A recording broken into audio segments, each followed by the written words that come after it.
SSTVಯಲ್ಲಿ ಜಾಹೀರಾತು ನೀಡಲು ಈ ನಂಬರಿಗೆ ಸಂಪರ್ಕಿಸಿ. ಅದೇ ಕನ್ನಡ ಸಿನಿಮಾ ರಿಲೀಸ್ ಆದಾಗ ಹೇಳ್ತಾರೆ ಟಿಕೆಟ್ ಪ್ರೈಸ್ ಜಾಸ್ತಿ ಆಯಿತು, ಕಮ್ಮಿ ಮಾಡ್ಕೊಳ್ಳಿ ಅಂತಾರೆ. ಬಟ್ ಇವ್ರ ಸಿನಿಮಾದ ಹೋದಾಗ ಯಾಕೆ ಹಿಂಗೆ ಅದು ಜಾಸ್ತಿ ಆಗಿಲ್ವಾ? 2,000 ರೂಪಾಯಿ ಅನ್ನುವಂಥದ್ದು ಕಮ್ಮಿನಾ? 500 ರೂಪಾಯಲ್ಲಿ 2,000 ಎಲ್ಲಿ? ಈಗ ನೋಡಿ, ನಮ್ಮ ಕನ್ನಡ ಚಿತ್ರಕ್ಕೆ ಈಗ 500 ರೂಪಾಯಿ ಅಂದರೆ ಹೆವಿ ಆಯಿತು ಅಂತೇಳಿ ನಮ್ಮ ಇದರಲ್ಲಿ ನಾವೇ ಮಾತಾಡ್ಕೊಳ್ತಾ ಇದ್ದೋ. ಆದರೆ ಇವಾಗ ಈ ದಳಪತಿ ಚಿತ್ರ ಈಗ ವಿಜಯ್ ಅವ್ರದ್ದು ಈ ಥರ ಆಗ್ತಾಯಿದೆ ಅಂತ ಅಂದರೆ ಏನು ಅಂತಲೇ ನಮಗೂ ಅರ್ಥ ಆಗ್ತಾಯಿಲ್ಲ. ಇದು ಅವ್ರದ್ದು ಕೊನೆಯ ಚಿತ್ರ ಆಗಿದೆ, ಏನೇ ಆಗಲಿ ಒಂಬಾರಿ ನೋಡಿಬಿಡೋಣ ಅಂಥೇಳಿ ಎಲ್ಲ ಅಭಿಮಾನಿಗಳಿರ್ಬೋದು, ಆ ಜನಾಂಗದ ಅಭಿಮಾನಿಗಳು ಹೆಚ್ಚಿನ ರೀತಿ ನಮ್ಮ ರಾಜ್ಯದಲ್ಲಿ ನೋಡ್ತಾ ಇರೋರೆಲ್ಲ ನಾವೇನೆ.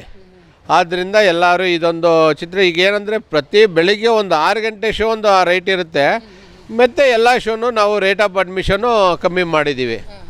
ಏನು ಬೇರೆ 10 ಗಂಟೆ ಶೋ ಅಲ್ಲೇನು ಈ ರೈಟ್ ಇರಲ್ಲ. ಒಂದು ಜನಕ್ಕೆ ಕ್ರೇಜ್ ಇರೋದ್ರಿಂದ ಈ ರೈಟ್ ಮಾಡಿದ್ದೀವಿ. ಎಷ್ಟು ಸರ್ ಒಂದು ಟಿಕೆಟ್ ಪ್ರೈಸ್ಗೆ 2,000 ಅಂತ ಆದರೆ ಒಂದು ಶೋಗೆ ಎಷ್ಟಾಗುತ್ತೆ ಕಲೆಕ್ಷನ್ನು ನಿಮ್ಮಲ್ಲಿ ಎಲ್ಲ ಹೌಸ್ಫುಲ್ ಆದರೆ? ಯಾಕಂದರೆ ಹೌಸ್ಫುಲ್ ಆಗ್ತಿದೆ, ಇನ್ನೊಂದು 50 ಸೀಟ್ ಮಾತ್ರ ಬಾಕಿ ಇದೆ ಅನ್ನೋಂಥ ವಿಚಾರ ಹೇಳಿದ್ರಿ. ಹೌದು, ಒಂದು ಸೀಟಿಗೆ 2,000 ಅಂತ ಆದರೆ ಎಷ್ಟಾಗುತ್ತೆ sir one day first collection? ಒಂದು ಶೋಗೆ ಆ್ಯಕ್ಚುಲಿ ನಮ್ಮಲ್ಲಿ ಒಂದು 6 ಲಕ್ಷ ಚಿಲ್ಲರೆ ಆಗುತ್ತೆ. ಒಂದು ಶೋ ಬೆಳಗ್ಗೆ 6 ಗಂಟೆ ಶೋಗೆ ಒಂದು 6 ಲಕ್ಷ ಚಿಲ್ಲರೆ ಆಗುತ್ತೆ ಸರ್. ನಮ್ಮ ಕನ್ನಡ ಸಿನಿಮಾ ಒಂದು ವಾರ ಹೊಡಿದ್ರು ಇಷ್ಟು ಕಲೆಕ್ಷನ್ ಮಾಡಲ್ಲ. ಅದು ನಮ್ಮ ದುರ್ಭಾಗ್ಯ. ಏನು ಮಾಡ್ತೀರಾ, ಅದು ನಮ್ಮ ದುರ್ಭಾಗ್ಯ. ಈಗ ಏನಂದರೆ ನಾವು ಸಿನಿಮಾ ಥಿಯೇಟ್ರ್ ನಡೆಸ್ಬೇಕಂದ್ರೆ ಮಾಲೀಕರು ಕಷ್ಟ ಇದೆ. ಈಗ ಅವ್ರಿಗೂ ಸಿಬ್ಬಂದಿವರೆಗೆ ಈಗ ಪೇಮೆಂಟ್ ಇರ್ಬೋದು, ಮತ್ತೊಂದು ಅವ್ರಿಗೆ ನಡಿಲೇಬೇಕಲ್ಲ. ಈಗ ನೋಡಿ, ಸುಮಾರು ಈ ಕನ್ನಡ ಚಿತ್ರಗಳೆಲ್ಲ ಈಗ ಸ್ವಲ್ಪ ಏನಂತ ಇದಾಗಲಿಲ್ಲ. ಆದ್ದರಿಂದ ಈಗ ಒಂದು ವಾರ ಥಿಯೇಟ್ರ್ ಖಾಲಿ ಇರುತ್ತಲ್ಲ, ಈಗ ಅವ್ರು ಹೇಳಿದ ಮೇಲೆ ಇಲ್ಲ ನಾವು ಸಿನಿಮಾ ಹಾಕೋಂಗೆ ಇಲ್ಲ, ಬಿಸ್ನೆಸ್ ನಡೆಸಲೇಬೇಕಲ್ಲ, ವರ್ಕರ್ಸಿಗೆ ಸಂಬಳ ಕೊಡಬೇಕು, 108 ಖರ್ಚುಗಳು ಇರ್ತವೆ ಅದರಿಂದ ಆಯಿತು ಅಂತೇಳಿ ಬಾಡಿಗೆ ಮಾತಾಡ್ಕೊಂಡು ಅವ್ರು ಹಾಕಿರ್ತಾರೆ ಸರ್. ಸರ್, ಈ ಸಿನಿಮಾ ವಿಚಾರಕ್ಕೆ ಬಂದಾಗ ನಾವು ಯಾವುದೇ ಕಲಾವಿದರಾಗಲಿ ಯಾರನ್ನು ದೂಷಿಸುವಾಗಿಲ್ಲ. ಯಾಕಂದರೆ ನಮ್ಮವ್ರು ಅಲ್ಲಿಗೆ ಹೋಗ್ತಾರೆ, ಅಲ್ಲಿನವ್ರು ಇಲ್ಲಿಗೆ ಬರ್ತಾರೆ. ಆದರೆ ನಮ್ಮವ್ರು ಅಲ್ಲಿಗೆ ಹೋದಾಗ ನಮ್ಮ ಟಿಕೆಟ್ ಪ್ರೈಸು ಕೇವಲ 50ರಿಂದ 60, 100 ಒಳಗಡೆ ಇರುತ್ತೆ. ಅವ್ರು ಇಲ್ಲಿಗೆ ಬಂದಾಗ 1,000 ರೂಪಾಯಿ, 2,000 ರೂಪಾಯಿ, 5,000 ರೂಪಾಯಿ ಆದರೂ ಆಗುತ್ತೆ. ಇದು ಯಾವ ರೀತಿ ನ್ಯಾಯ?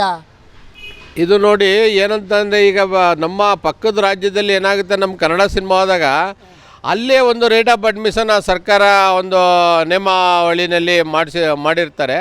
ಈಗ ನೋಡಿ, ಕೆಲವಾರು ಈಗ ನಮಗೆ ಪಕ್ಕದ ರಾಜ್ಯದ ಇಲ್ಲಿ ಇರೋವಂಥ ಜನ ಹೇಳ್ತಾ ಇದ್ದಾರೆ, ನಮ್ಮಲ್ಲಿ ಏನು ಆ ಥರ ಇಲ್ಲಪ್ಪ, ನಮ್ಮ ಊರಿನಲ್ಲೆಲ್ಲ ಏನು ಇಷ್ಟು ರೈಟ್ ಇಲ್ಲ, ಅಲ್ಲೆಲ್ಲ ಒಂದು ಸಿನಿಮಾಗೆ ಇಷ್ಟು ರೈಟ್ ಅಂದರೆ ಅಷ್ಟೇ ರೈಟ್ ಇರುತ್ತೆ, ಇಲ್ಲೇನೋ ನಿಮ್ಮ ಊರಿನಲ್ಲಿ ಬಂದರೆ ಈ ಥರ ಇದೆ ಅಂತ ಹೇಳಿದ್ರು. ಆದ್ದರಿಂದ ನೀವು ಪಕ್ಕದ ರಾಜ್ಯದಲ್ಲಿ ನಮ್ಮ ಡಿಸ್ಟ್ರಿಬ್ಯೂಟರ್ ಮತ್ತೊಬ್ಬರು ಇಲ್ಲಿ ಏನು ಬಿಸ್ನೆಸ್ಗಳು ಮಾಡ್ತಾರೆ ಅದನ್ನು ಅವರು ಅಲ್ಲಿ ನಾವು ಅಷ್ಟು ಕೊಟ್ಟಿದ್ದೀವಿ, ಇಲ್ಲಿ ಯಾಕೆ ಇಷ್ಟು ಅನ್ನೋದು ಅವ್ರುಗಳು ನಮ್ಮವ್ರು ತೀರ್ಮಾನ ಮಾಡಬೇಕಾಗುತ್ತೆ. ಈಗ ನಮ್ಮ ರಾಜ್ಯದಲ್ಲಿ ಎಲ್ಲರೂ ಬಡವರು ಯಾರಿಲ್ಲ ಅನ್ನೋದಕ್ಕೆ ನಾವು ಹೇಳ್ಬೇಕಂದ್ರೆ ಇದೊಂದು 6 ಗಂಟೆ ಶೋ ಈ ಥರ ಆಗಿದೆ ಅಂದರೆ ಎಲ್ಲ ಚಿತ್ರಮಂದಿರದಲ್ಲೂ ಈ ರೈಟ್ಗೆ ಆ್ಯಕ್ಚುಲಿ ನಮ್ಮ ನಾಡಿನಲ್ಲಿ ಯಾರೂ ಬಡವರಿಲ್ಲ.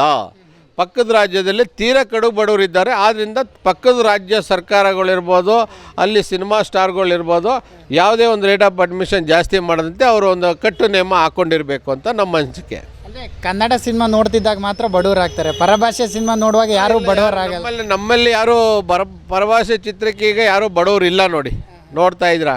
ಈಗ ಇದೇ ಸಿನಿಮಾ ಅಂತಲ್ಲ, ಈಗ ನೀವು ಮಲ್ಟಿಪ್ಲೆಕ್ಸಲ್ಲೆಲ್ಲ ನೋಡಿರ್ಬೋದಲ್ಲ, 1,800, 2,000 ಗೋಲ್ಡ್ ಕ್ಲಾಸು, ಸಿಲ್ವರು, ಅದು ಇದು ಅಂತೆಲ್ಲ 108 ಮಾಡ್ಕೊಂಬಿಟ್ಟಿದ್ದಾರೆ ಇವಾಗ. ಈಗ ಆ ಟೈಮ್ಗೂ ಈಗ ನಾವು ಇದೇ ಫಸ್ಟ್ ಸಿನಿಮಾ ಈ ರೈಟು ಅಂದರೆ ಈಗ ನಮ್ಮ ಚಿತ್ರಮಂದಿರದಲ್ಲಿ ಇದೇ ಫಸ್ಟ್ ಈ ರೈಟ್ ಮಾಡಿರೋದು. ಈಗ ಮಲ್ಟಿಪ್ಲೆಕ್ಸಲ್ಲೆಲ್ಲ ನೀವು ನೋಡಿರ್ಬೋದು 2,000ವರೆಗೂ ಇದೆ ಗೋಲ್ಡ್ ಕ್ಲಾಸು, ಸಿಲ್ವರ್ ಕ್ಲಾಸು ಅಂತೇಳಿ. ಅದನ್ನೇ ಯಾರೂ ಪ್ರಶ್ನೆ ಮಾಡೋರಿಲ್ಲ. ಯಾಕೆಂದ್ರೆ ನಮ್ಮ ರಾಜ್ಯದಲ್ಲಿ ಪ್ರಶ್ನೆ ಮಾಡೋಕ್ಕೆ ಏನಂದರೆ ಇಲ್ಲಿ ಯಾರೂ ಬಡವರಿಲ್ಲ. ಕನ್ನಡ ಸಿನಿಮಾ ನೋಡ್ಲಿಕ್ಕಷ್ಟೇ ನಮ್ಮ ರಾಜ್ಯದಲ್ಲಿ ಬಡ ಸ್ಥಿತಿ ಬಂದುಬಿಡುತ್ತೆ ದುಡ್ಡು ತೆಗಿಬೇಕಂದ್ರೆ. ಈಗ ಪರಭಾಷೆ ಚಿತ್ರಕ್ಕೆ ನಮ್ಮಲ್ಲಿ ಯಾರೂ ಬಡವರಿಲ್ಲ. ಎಷ್ಟಾದರೂ ಕೊಟ್ಟು ನೋಡೋ ಅಂಥ ಜನ ಇದ್ದಾರೆ ಅಂತ ನಮಗೆ ಈಗ ಅನ್ನಿಸ್ತಾ ಇದೆ. SSTV ಸಿನಿಮಾ ಜಗತ್ತಿನ ಕ್ಷಣ ಕ್ಷಣದ ಸುದ್ದಿಯೊಂದಿಗೆ.